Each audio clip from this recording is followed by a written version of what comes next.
Hey everybody, I'm Corey Jenkins, and today we are at home with the mailroom. And of course, you know Brad, the Love Coach.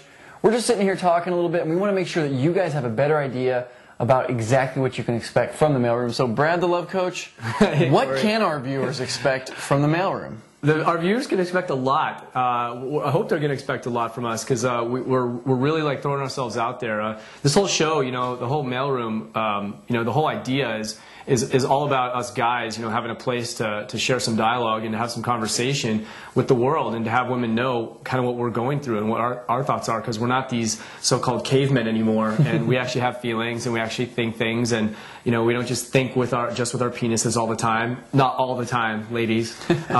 But you know, so it's a place for us to have some discussion. So what do you think the main topics are that are going to come up, and what are kind of the foundations of most of our shows?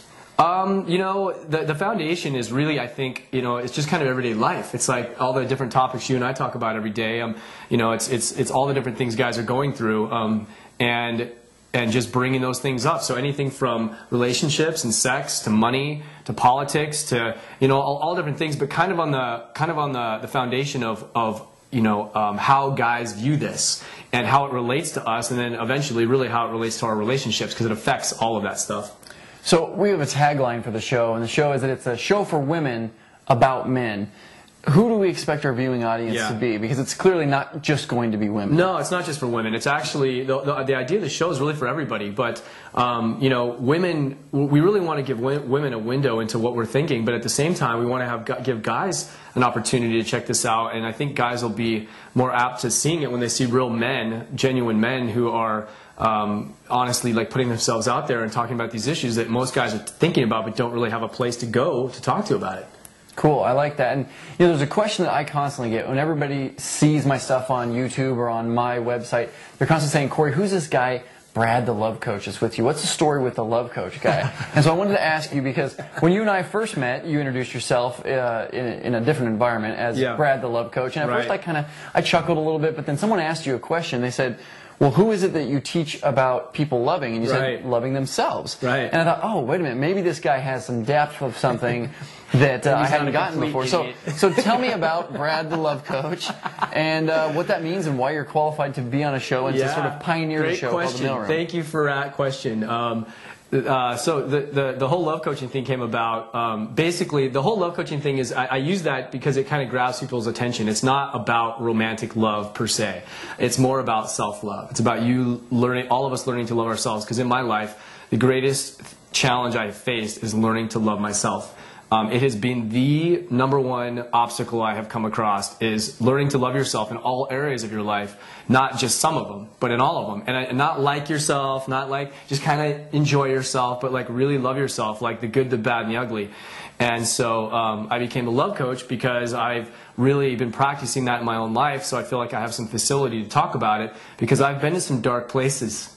I've been down those dark roads and looked at my demons and faced those demons and come out the other side. So I feel like I have the ability, I have the desire. I really want to talk to people and be able to interact with people who are dealing with those difficult times, because I felt really alone at those times when I didn't have someone to talk to who could relate to me.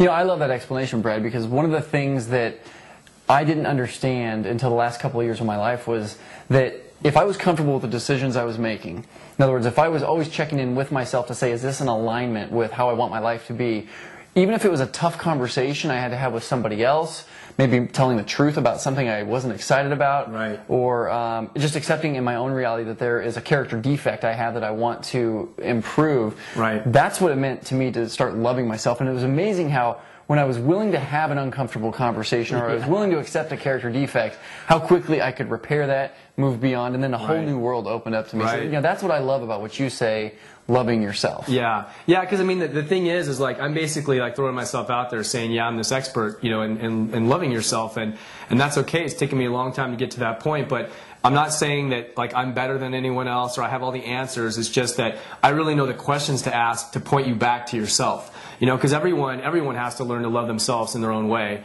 and you're the master of your own world. You know, it's your job to live your life and be accountable for your life, and no one else can tell you otherwise. It's just we all have really good guides, certain guides in our life that have guided us, same way I've had guides that have guided me, who've helped me to pointed me back to myself. And so that's what I'm here to do, is shine the light back to other people and help them see themselves. Cool. Thanks, Brad. I appreciate you sharing a little bit of what goes on in that crazy hairdo of yours. That's right. Hey, we'll be back in just a couple of minutes with some more from the at-home edition, or what, at home? Yeah, at home with the mailroom. with the mailroom. We're coming right back. Yeah.